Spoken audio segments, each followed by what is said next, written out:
Gloire à Dieu. Alléluia. Que le Seigneur notre Dieu nous bénisse et qu'il nous fortifie. En vérité, nous sommes toujours heureux de partager la parole de Dieu avec vous. Rendons grâce à notre Dieu. Notre Père et notre Dieu, nous voulons te dire merci de nous donner l'occasion d'être en ta présence. Merci de nous communiquer ta pensée, ta volonté parfaite et de nous enseigner à mieux te connaître, à mieux te servir. Merci Seigneur notre Dieu pour notre entendement que tu bénis. Que toute la gloire, le règne, la puissance, la célébration soit à toi seul pour toujours et à jamais. Qu'en vérité, ton vœu est que tous nous parvenons au salut. Au nom de Jésus, nous te prions. Amen. Que le Seigneur vous fortifie et vous garde. Prenons courage, nous savons que notre Dieu est fidèle. Deutéronome chapitre 30, le verset 19. Deutéronome chapitre 30, verset 19. J'en prends aujourd'hui à témoin contre vous le ciel et la terre. J'ai mis devant toi la vie et la mort, la bénédiction et la malédiction. Choisis la vie afin que tu vives, toi et ta postérité. Amen. Voilà ce que déclare le Seigneur notre Dieu en parlant au peuple d'Israël. Vous savez tous comment Dieu a sauvé Israël. Comment le Seigneur l'Éternel Dieu, dans son amour et dans sa compassion, a sauvé tout ce peuple qui était en captivité de 430 ans. Ils ont souffert, ils ont crié vers Dieu. Ils gémissaient, ils pleuraient, ils se lamentaient depuis des décennies, des centenaires. Et Dieu a suscité un homme en la personne de Moïse, véritable prophète de Dieu authentique. Moïse a été utilisé par le Seigneur pour délivrer le peuple d'Israël et les a conduits dans le désert pour la terre promise. Mais vous savez, pendant tout ce parcours, il y a eu tellement de choses. À un certain moment, Israël ne comprenait pas la voix de Dieu, le plan de Dieu, le dessein de Dieu pour sa vie. Pendant la marche, Israël se révoltait, le peuple se révoltait. Certains disaient que nous voulons retourner en Égypte, on ne sait pas. Pourquoi est-ce que tu nous as amenés dans ce lieu où il n'y a ni eau, où il n'y a ni vie? Ils ne savaient pas véritablement le plan de Dieu pour leur vie. Frères et sœurs, vous tous qui nous suivez, messieurs, dames, Dieu est un Dieu souverain. Dieu est un Dieu clément, un Dieu miséricordieux, un Dieu compatissant. Malgré l'attitude des enfants d'Israël, Dieu a conduit ce peuple, a pourvu à leurs besoins. La Bible dit que pendant leur parcours, leur pèlerinage dans le désert, leurs souliers, leurs habits n'étaient pas usés. Quel miracle! Quand on sait que le peuple a fait 40 ans dans le désert, pendant toutes ces années, la Bible dit que les vêtements qu'ils portaient, les chaussures qu'ils avaient aux pieds, n'étaient pas détruits, n'étaient pas usés. Dieu est celui qui a la capacité de prendre soin de vous. Mais il dit ici, à Israël, à un certain moment, j'en prends aujourd'hui à témoin contre vous le ciel et la terre. J'ai mis devant toi, voilà ce que Dieu dit, j'ai mis devant toi la mort et la vie, la bénédiction et la malédiction. Choisis donc la vie afin que tu vives toi et ta postérité. Le thème que je voudrais humblement partager avec vous, par la grâce de Dieu, est intitulé « Dieu ne contraint personne à le suivre. » Dieu ne contraint personne à le suivre, frères et sœurs. Pourquoi? Parce qu'il y a tellement aujourd'hui de mentalité, de pensée. Nous entendons pas mal de choses, mais ce que nous devons retenir, c'est que notre Dieu, qui est miséricordieux, qui est compatissant, il n'oblige personne, il ne contraint personne à le suivre. C'est pourquoi tout ce qui est manipulation dans l'Église, tout ce qui est obligation servile, tout ce qui est esclavage, ne viennent pas de Dieu. Parce que Dieu n'oblige personne à le suivre. Dieu ne contraint personne à le suivre. Voilà ce qu'il dit à Israël. Ça, c'était encore dans l'ancienne alliance. Il dit au peuple d'Israël, j'en prends un témoin contre toi, le ciel et la terre. Je mets devant toi la vie et la mort. Je ne t'oblige pas en d'autres termes. Je ne te contrains pas. Dieu ne contraint personne. C'est pourquoi ceux qui vont jusqu'à dire, les gracistes qui vont jusqu'à dire que Dieu, il juge Dieu, il traite Dieu de partial et d'arbitraire. Ceux qui vont jusqu'à dire que Dieu a prédestiné certaines personnes pour le ciel et il a prédestiné d'autres en enfer, ce n'est pas sage, ce n'est pas juste, ce n'est pas honnête de dire de telles choses au sujet de Dieu. Est-ce que Dieu a prédestiné d'autres personnes pour le ciel? Est-ce que Dieu a prédestiné certaines personnes en enfer et d'autres personnes pour le ciel? Non, mesdames et messieurs, ce n'est pas intelligent de dire ça. Vous comprenez? La Bible dit clairement en 1 Timothée chapitre 2, le verset 4. Dit, lisons à partir du verset 3, « Cela est bon et agréable devant Dieu, notre Sauveur, qui veut que tous les hommes soient sauvés et parviennent à la connaissance de la vérité. » Voyez, qui veut que tous les hommes soient sauvés. C'est la volonté de Dieu. Voyez, Dieu n'obligera personne, Dieu ne contraint personne. Alors quand certains vont jusqu'à dire que Dieu a choisi certains pour l'enfer, et certains pour le ciel parce qu'ils trouvent un verset dans la Bible et qu'ils sortent de son contexte pour en faire un prétexte pour justifier leur doctrine ou leur hérésie, ce n'est pas sage de le faire. Bien-aimés frères et sœurs, messieurs, dames, voilà ce que Dieu déclare. Dieu, sa volonté parfaite est que tous les hommes parviennent au salut et que tous les hommes soient sauvés, qu'ils parviennent à la connaissance de la vérité qui est Yeshua, Jésus-Christ. C'est le vœu de Dieu que tous les hommes soient sauvés. Alors ne croyez pas à cette doctrine qui dit que Dieu est tellement souverain que dans sa souveraineté, il a choisi d'autres pour le ciel et d'autres pour l'enfer. On sort des versets. Mais si vous lisez correctement ces versets, vous allez comprendre. Vous n'allez pas juger Dieu et traiter Dieu de partialité ou d'arbitraire. Vous comprenez? Vous allez voir que la volonté de Dieu est que tous parviennent au salut. Mais Dieu ne va pas obliger les hommes. Dieu ne va pas contraindre les hommes à le suivre. Dieu n'oblige pas les hommes. Malheureusement, vous voyez, des prophètes sont venus, ils ont obligé des hommes. Des fondateurs de religion ont obligé des hommes, mais Jésus n'oblige personne. Dieu dit à Israël, je mets la vie et la mort devant toi. Certains vont jusqu'à dire, mais Dieu sait que l'homme est incapable. Surtout que depuis la chute, sa volonté est assujettie au péché. Il est devenu esclave du péché. Mais écoutez-moi très bien.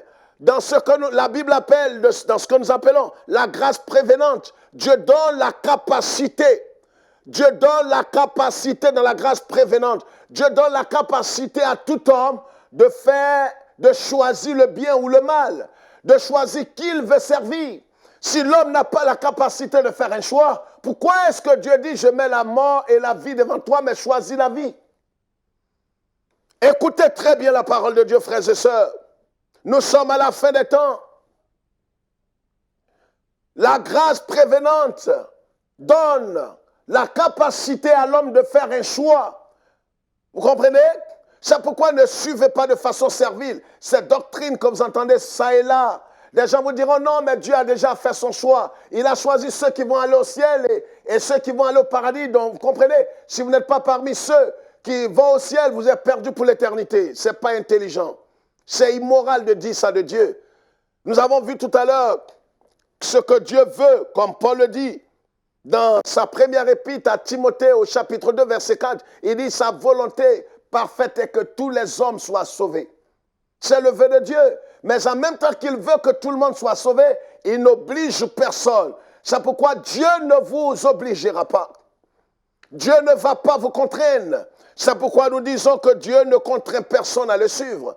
Dieu n'obligera personne. C'est pourquoi, si pour le ciel, Dieu n'oblige pas les hommes, alors pour les bonnes œuvres, il ne vous obligera pas. Il vous exhorte. Il vous motive à le faire. Il dit à Israël, je mets la vie et la mort devant toi. Mais en d'autres termes, je t'encourage à choisir la vie pour vivre toi et ta postérité. Mais vous allez voir que les enfants d'Israël, dans leur grande majorité, ont choisi la mort par le péché. Parce que le salaire du péché, c'est la mort. Bien-aimés frères et sœurs, Dieu, notre Dieu, est compatissant. Le Seigneur est souverain. Il est tout-puissant. Certains sont allés jusqu'à dire, mais si Dieu est tout-puissant, si Dieu est souverain, si Dieu sait toutes choses, pourquoi est-ce qu'il a permis à Lucifer de devenir aujourd'hui diable et perturbe l'humanité? Oui, c'est vrai, les gens nous posent des questions à longueur de journée. Mais Dieu est souverain. Mais sa souveraineté n'oblige pas les hommes. Il est tout-puissant. Alors les gens disent, mais s'il est tout-puissant, pourquoi est-ce qu'il n'attrape pas le diable, le jette pas quelque part et puis la paix va revenir? Je vous dis que Dieu n'oblige personne. Comprenez? Mais dans sa grâce prévenante, il donne la capacité à la volonté humaine de choisir qui il veut servir. C'est pourquoi le Seigneur Jésus dira que nul ne peut servir deux maîtres. Il aimera un, il haïra l'autre. Dieu dit à Israël, choisis le bien. Il exhorte à choisir le bien, mais il n'oblige pas Israël à choisir le bien. Vous comprenez? Dieu ne vous obligera jamais. C'est pourquoi vous avez la capacité, par l'Esprit, Dieu vous donne la capacité de faire un choix. Choisissez en toute conscience. Choisissez véritablement qui vous voulez servir. Si vous voulez vous attacher aux idoles, si vous voulez vous attacher à l'idolâtrie, au péché, vous voulez demeurer dans le péché sous toutes ses formes, c'est votre choix. Mais Dieu vous appellera en jugement au dernier jour. Dieu ne va pas vous obliger, madame. Alors, nous entendons des gens dire, oui, c'est vrai que je suis dans le péché, je suis dans l'immoralité, je suis dans la drogue, je suis dans ceci ou cela. Mais je n'ai pas la capacité de m'en défaire. Mais Dieu te donne dans sa grâce prévenante, il te donne la capacité de choisir le bien ou le mal. Vous comprenez? Alors ceux qui disent, avec des calvinistes et autres, qui disent que la pensée de l'homme depuis la chute est tellement assujettie par le péché que l'homme n'a aucune capacité. Non, ce n'est pas vrai. Dieu donne la capacité. Par cette grâce prévenante, il donne la capacité à l'homme de faire le choix et de choisir qui il veut servir et qui il veut suivre. C'est ce que Dieu dit ici à Israël. C'est pourquoi, bien-aimés frères et sœurs, il faut que vous sachiez que Dieu ne va pas vous contraindre. Dieu ne contraint personne à le suivre. Dieu ne contraint personne à venir dans son royaume. Dieu ne contraint personne à lui donner de l'argent. C'est pourquoi, vous voyez, c'est immoral de voir ces marmailleurs, ces délinquants religieux qui vous obligent à donner la dîme, vous obligent à donner des offrandes, vous obligent, si pour le ciel, pour la vie éternelle, Dieu n'oblige pas les hommes à le suivre, pourquoi est-ce qu'il obligerait un homme pour lui donner de l'argent? Vous ne voyez pas vous-même la mafia, ces épiciers spirituels qui vendent tout, qui savent tout. Bien-aimés frères et sœurs, Dieu ne contraint personne à le suivre. Retenez cela, examinez la parole de Dieu. Regardez ce que la Bible dit en Luc chapitre 13.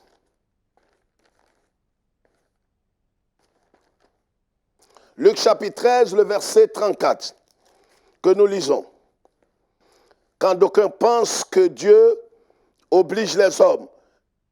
La Bible dit ici, au verset 34, « Jérusalem, Jérusalem, qui tue les prophètes et qui lapide ceux qui te sont envoyés. Combien de fois ai-je voulu rassembler tes fils, tes enfants, comme une poule rassemble sa couvée sous ses ailes, et vous ne l'avez pas voulu. Et vous ne l'avez pas voulu. » Jésus était en route pour Jérusalem. Et quand il a vu Jérusalem rempli de compassion et de miséricorde, d'amour pour Jérusalem, la Bible dit que le Seigneur a commencé à faire cette complainte. Le Seigneur a commencé à crier, à parler pour Jérusalem. A dit Jérusalem, Jérusalem, 2 fois, qui tue les prophètes, qui assassine les prophètes, qui a tué tellement d'envoyés de Dieu envers toi. Mais je suis venu et je veux rassembler tes enfants comme une poule rassemble sa couvée sous ses ailes. Mais vous ne l'avez pas voulu. Mais Jésus est tout puissant. Vous comprenez? Jésus est tout puissant. Quand il était sur terre, il était Dieu tout puissant. Et ça, vous le savez, nul ne peut nier cela. Il est la parole éternelle, la parole vivante. Jésus est Dieu tout puissant. Mais malgré sa divinité, malgré sa souveraineté, il n'oblige pas Israël à venir vers lui. Dieu n'oblige personne, frères et sœurs. C'est pourquoi ne croyez pas cette doctrine qui parle d'une certaine prédestination mal comprise. Mal comprise. Quand Dieu dit que ceux qu'il a connus d'avance, comment est-ce qu'il les connaît d'avance? En Romains chapitre 8, le verset 29 et suivant. Alors on a pris ce verset, on a interverti. On a sorti, on a brandi au Romains 9 qui dit qu'il a aimé Jacob, il a haï Ésaü. On a brandi cela pour dire que Dieu choisit d'avance. C'est vrai, mais il choisit d'avance sur quelle base? C'est très important de comprendre la parole de Dieu. Ceux qu'il a connus d'avance, mais à quel moment il les a connus? La Bible même dit, avant la fondation du monde, ceux qu'il a connus, il les a aussi prédestinés à être semblables à son Fils. Mais nous oublions que Dieu est souverain et que Dieu, il est omniscient.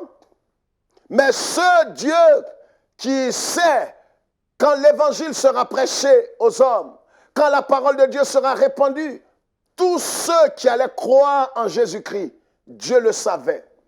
Est-ce que c'est parce qu'ils le savaient qu'ils ont cru, ou bien c'est parce qu'ils allaient croire que Dieu le savait? Oui, c'est parce qu'ils allaient croire que Dieu le savait. C'est pourquoi tous ceux qu'il a connus d'avance dans son esprit, tous ceux qu'il a vus qu'ils allaient obéir à l'évangile, parce qu'il a donné la capacité à tout le monde. Comme je l'ai dit tantôt, par la grâce prévenante, il donne la capacité à l'esprit mort de faire un choix. C'est Dieu qui donne cette capacité à l'esprit et à la volonté de l'homme. Ceux que Dieu a connus d'avance, il les a aussi prédestinés à être semblables à son Fils. Frères et sœurs, Dieu n'oblige personne. Mais ce qui doit se passer de façon irréversible, Dieu le sait d'avance. La Bible dit que quand Jésus choisissait les apôtres, il savait qui est-ce qui allait le livrer. Il le savait. Est-ce que c'est parce qu'il le savait que Judas l'a livré, ou bien c'est parce que Judas devrait le livrer de façon irréversible que Jésus le savait? C'est cela. C'est parce que Jésus savait que Judas allait le livrer de façon irréversible que Jésus le savait. Vous comprenez? Alors ici, nous voyons, le Seigneur parle ici à Jérusalem, qui tue les prophètes. J'ai voulu te rassembler sous mes ailes. J'ai voulu te rassembler, Jérusalem, mais vous ne l'avez pas voulu. Pourquoi est-ce qu'ils n'ont pas voulu? Alors d'aucuns disent, mais qui est-ce qui peut résister à la volonté de Dieu? Qui est-ce qui peut résister à Dieu? Voici un autre volet de la prédestination. Qui est-ce qui peut résister à la toute-puissance de Dieu? Messieurs, dames, je suis dans le regret de vous annoncer qu'on peut résister à la volonté de Dieu. Dieu ne contraint personne. Dieu a donné le libre arbitre à l'homme. Vous comprenez? Il n'oblige pas les gens comme les fondateurs de religion. Dieu n'oblige pas les hommes comme les prophètes marmailleurs qui obligent, qui contraignent, qui maudissent. Dieu n'oblige pas. Il dit, venez à moi, vous tous qui êtes fatigués et chargés. Jésus a toujours donné la liberté aux hommes de venir à lui librement. Il ne vous obligera pas pour le ciel. C'est pourquoi pendant que vous entendez ce message, si réellement vous reconnaissez en vous-même que vous n'avez pas Christ, vous n'êtes pas né de nouveau et le Saint-Esprit, comme le dit en Romains 8, c'est ne rend pas témoignage à votre esprit que vous êtes enfant de Dieu. Venez à lui maintenant, aujourd'hui même. car demain sera trop tard. Vous comprenez? Dieu ne vous obligera pas à le suivre. Dieu ne vous obligera pas à ce que vous marchez dans ses pas ou venez à Christ. Mais il vous exhorte. Aujourd'hui, vous pouvez faire de Dieu ce que vous voulez, mais demain, il fera de vous ce qu'il voudra. C'est aujourd'hui qu'il faut faire le bon choix. Il ne vous obligera pas. Dieu n'oblige pas à donner une offrande. Dieu n'oblige pas à donner la dîme. Dieu ne vous oblige pas à donner ceci ou cela. C'est pourquoi si vous entendez ces marmailleurs, ces escrocs, ces épiciers spirituels vous disent, oh, Dieu m'a dit de me donner ta maison. C'est vrai que tu es veuve avec tes enfants, mais Dieu me dit te dit de me donner ta maison, sinon il va te maudire. Quel est ce Dieu sans cœur? Et il vous oblige. Si vous ne m'apportez pas des dons, je vais vous maudire, le ciel va vous maudire. Non, arrêtez cela. C'est de l'escroquerie. Vous avez trop volé ces pauvres gens. Dieu n'oblige même pas les gens. Il n'oblige pas les hommes. Il ne contraint pas les hommes pour la vie éternelle. Et pourquoi est-ce qu'il va les contraindre pour les dons, les dîmes, les offrandes? Pourquoi est-ce qu'il va le faire? Dieu ne vous obligera pas à épouser un tel ou un tel. Dieu ne vous obligera pas. Voyez, dans tous les aspects, dans la marche chrétienne, faites très attention.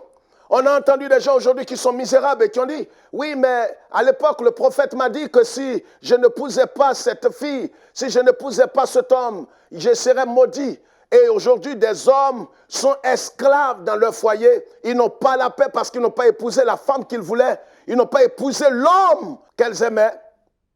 Ils ont fait des mariages arrangés. Aujourd'hui, ils sont misérables et malheureux. Dieu ne vous obligera pas. Ni pour un mariage, ni pour un travail, ni pour donner quelque chose. Dieu ne vous contraint pas. Il vous exhorte à choisir, à faire le bon choix. Et pour cela, il vous donne dans sa grâce prévenante, il vous donne la capacité de faire le choix et de voir qui vous voulez servir librement. Il n'oblige pas. Il n'a pas destiné certaines personnes en enfer et certaines personnes au paradis. Ce serait ridicule de la part de Dieu de dire en même temps, allez par tout le monde et prêchez la bonne nouvelle. Tous ceux qui croiront. Mais si toi, Dieu, tu as arrêté les gens d'avance que tu envoies au paradis, pourquoi tu nous envoies prêcher? Oui, pas vous-même. Examinez l'Écriture. Dieu ne contraint personne. Ne soyez pas obligés de servir Dieu. Ne soyez pas obligés de vous marier à cet homme. Ne soyez pas obligés de donner cette offrande. Ne vous sentez pas obligés. On apporte par amour, on n'apporte pas par obligation. Vous comprenez? On ne fait rien dans la maison de Dieu comme un esclave. Regardez ce que la Bible dit en Jean chapitre 1. Le verset 11, le verset 10 jusqu'au verset 12. Elle était dans le monde et le monde a été fait par elle et le monde ne l'a point reçue. Elle est venue chez les siens et les siens ne l'ont point reçue. Mais à tous ceux qui l'ont reçue, à ceux qui croient en son nom, elle a donné le pouvoir de devenir enfants de Dieu lesquels sont nés. Vous comprenez? Voilà ce que dit la parole de Dieu. Jésus qui est la parole vivante, éternelle, le Fils de Dieu, Dieu Tout-Puissant, est venu dans le monde. Il est venu chez les siens. Il est venu chez ses frères. Parce que Jésus est juif. Il est venu chez ses frères et ses frères ne l'ont pas reçu. Vous comprenez? Dieu ne contraint personne. Il pouvait les obliger. Il pouvait les contraindre. Mais il ne les a pas contraints. Voyez comment la souveraineté de Dieu agit. Il est souverain. Mais en même temps, le libre arbitre qu'il a donné à l'homme est activé.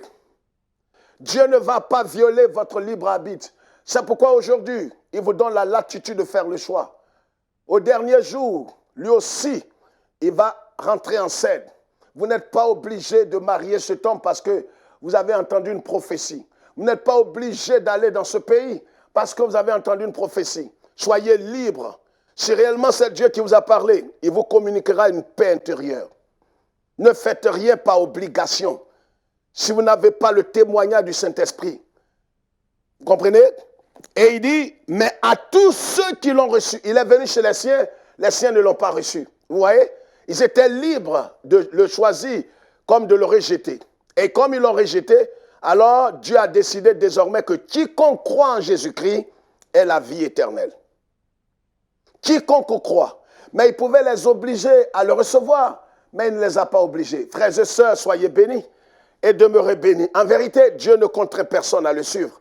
Dieu ne contraint personne à le servir. Dieu ne contraint personne. Il vous a donné le libre arbitre. Quand vous entendez l'évangile, le Saint-Esprit vient agir. Il va vous convaincre de péché, de jugement et de justice. Vous comprenez? C'est des grandes doctrines qui font débat aujourd'hui dans les milieux évangéliques. Certains ont choisi l'autre côté de façon extrême pour dire que oui, Dieu a choisi des gens, c'est terminé, et d'autres, il les a choisis pour le paradis, et il a choisi d'autres pour l'enfer. Si vous croyez cela, vous êtes un hérétique. Vous êtes déchu. Alors c'est une manière d'accuser Dieu de partialité. Ça veut dire que Dieu est injuste. Il choisit d'autres. Il ne donne pas l'occasion aux gens de faire leur propre choix. Il choisit d'autres pour le ciel et les autres, il les envoie en enfer. N'est-ce pas lui qui les a créés tous? Ne croyez plus à cette doctrine de démons. Soyez équilibrés. Lisez clairement la Bible avec l'esprit ouvert. Ne lisez pas la Bible à l'envers. Lisez ça avec un esprit ouvert. Vous allez voir que Dieu ne contraint pas les hommes.